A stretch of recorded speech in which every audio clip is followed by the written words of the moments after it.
अभी कुछ हुआ नहीं है, फ्रीज है, उसमें अपील होगी। मगर हम ये कह रहे हैं कि आप तो एक दरवाजा खोल दिया।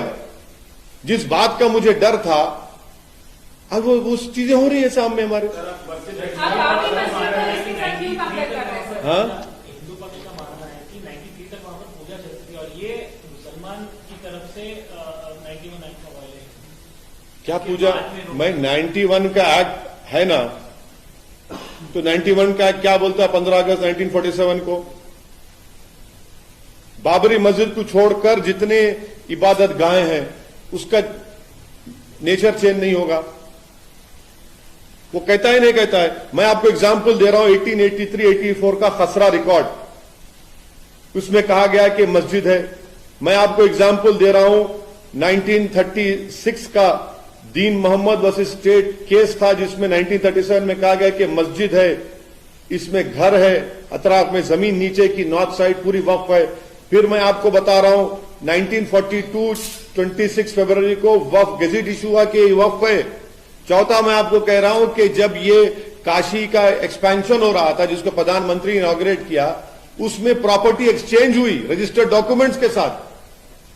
फिर क्या है? फिर ये हमको तकलीफ इस बात की है कि सब रहने के बावजूद भी आज ये सब हो रहा है। अब कोर्ट का फैसला है, ठीक है, मगर अपील होगी। और मेरा अप्रीहेंशन का तो मैं इजहार कर चुका हूं। सर, आप बाबरी मस्जिद का केस ला रहे हैं, इसमें तो आप बाबरी मस्जिद का इसको क्यों हम बताइए? नहीं तो देखिए सुनिए, बाबरी मस्जिद कैसे शुरू हुआ? बाबरी मस्जिद कैसे नहीं, बाबरी मस्जिद शुरू कैसे हुआ?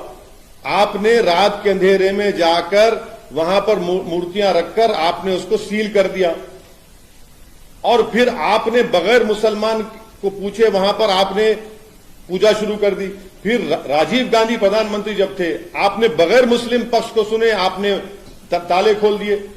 सुप्रीम कोर्ट को आपने वादा किया कि बाबरी मस्जिद को हाथ नहीं लगाएंगे। 6 दिसंबर को आपने मस्जिद को शहीद कर दिया। अगर मस्जिद शहीद नहीं होती बाबरी मस्जिद की, तो कोर्ट का ऑर्डर क्या आता? ठीक है, कोर्ट का सुप्रीम कोर्ट का ऑर्डर आ गया। सुप्रीम कोर्ट ने अपने ही सिविल टाइटल सूट जजमेंट में कहा कि 91 का एक्ट भारत के बेसिक स्ट्रक्चर संविधान का हिस्सा है। तो फिर लोअर कोर्ट्स को तो सुनना चाहिए ना सुप्रीम कोर्ट के ऑर्डर को। सर, तो इस फैसले से ये जो आया है उससे एक आम मुसलमान डिसअपॉइंटेड हुआ है, आप डिसअपॉइंटेड? बिल्कुल सेटबैक है ये सेटबैक है। इससे देश में डिस्टेबलाइजिंग इफेक्ट पैदा हो सकता है, होगा नहीं हो सकता है, क्वेश्चन मार्क। नहीं, इसलिए देखिए, हर कोई जाकर ये बोलेगा कि 15 अगस्त से पहले था, 47 से पहले ये होता था। कहां खत्म होगा भाई ये? फिर ये कहां खत्म होगा बताइए? हमने 91 का एक्ट क्यों बनाया था? बनाने का मकसद क्या था कि इस तरह के ये जो चीजें हो रही हैं उसका खात्मा हो जाए, कॉन्फ्लिक्ट जितना खत्म हो जाए। आपने तो अब तो परपेचुअल लिटिगेशन चलता रहेगा।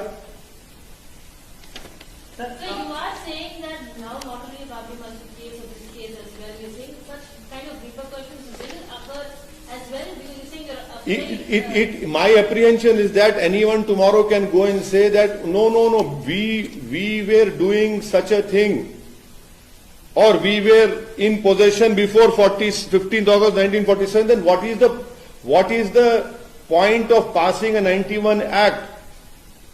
The point was that this act was being passed to ensure that past conflicts should not continue.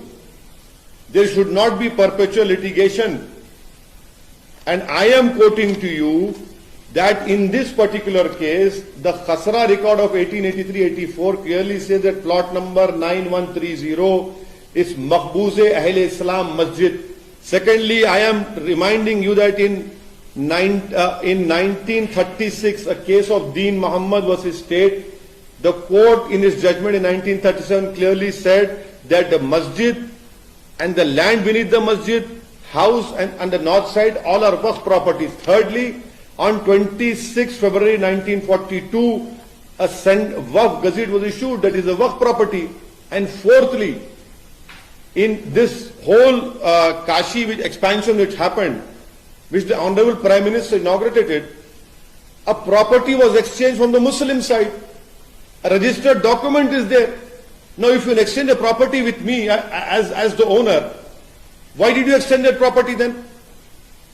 So I am saying, and listen to, I am saying that this will have more problems will be created, a destabilizing effect can happen in India. The whole purpose of 91 Act is failing then. Though the Supreme Court on 28th of May 2002 have given an 8 weeks freeze after whatever order is given by the district by the district judge, I am sure that the Intizamiya Committee will appeal. They should appeal, and this will go. But my apprehension is being proven right. On the day Babri Masjid judgment was given, I had told you categorically that such issues will be raked up. No one believed me. Everyone, in fact, all of you said that you are trying to create an apprehension. Sir अभी पूरा judgement नहीं आया है, ये सिर्फ order 7 rule 7 और order 11 का को रिजेक्ट किया है। आप 19(1) एक्ट को इसके साथ क्यों अभी मतलब आप कॉन्फ्लिक्ट की बात कर रहे हैं? देखिए मैडम, देखिए नहीं, आपकी बात सही है। ये 7-11 का जो आप बोलते बिल्कुल सही है। मेरा मानना ये है, मेरी राय ये है कि court should have nipped it in its bud. 91 का एक्ट क्यों पास किया हम लोग पार्लियामेंट में? क्यों सुप्रीम कोर्ट ने बाबरी मस्जिद के जजमेंट में कहा कि जो past wrongs can not be corrected? आप और ये बोल रहे हैं कि 15 अगस्त से पहले उनका कुछ था, तो भाई फिर कहां रुकेगा फिर बात? ये कहां रुकेगा फिर बात? ये आपको लगता है इस फैसले का असर जो है मथुरा में जो डिस्प्यूट चल रहा है, जो हियरिंग हो रही है, उससे पड़ेगा? नहीं, मैं कुछ भी नहीं कह रहा हूं। मैं सिर्फ यही कह रहा हूं कि जब आपने एक दरवाजा खोल दिया है कि 91 का एक्ट तो 47 15 अगस्त की बात कर, हम तो पहले से थे वहां पर, तो कहां रुकेंगे फिर आप? हर जगह ये चलना शुरू हो जाएगा। My apprehension is that the 91 Act was passed to ensure that past conflicts these conflicts are put to an end. Now, this perpetual litigation will continue. By allowing a litigation to continue, that is why I am saying Babri Masjid can be repeated. Uttar Pradesh के deputy chief minister उन्होंने tweet किया है, करवट लेके काशी उनको अगर थोड़ा सा भी रूल ऑफ लॉ मालूम होगा और अगर थोड़ा उनको बुद्धि होगी तो उनको ये बोलना चाहिए कि जो सुन्नी वक्फ बोर्ड है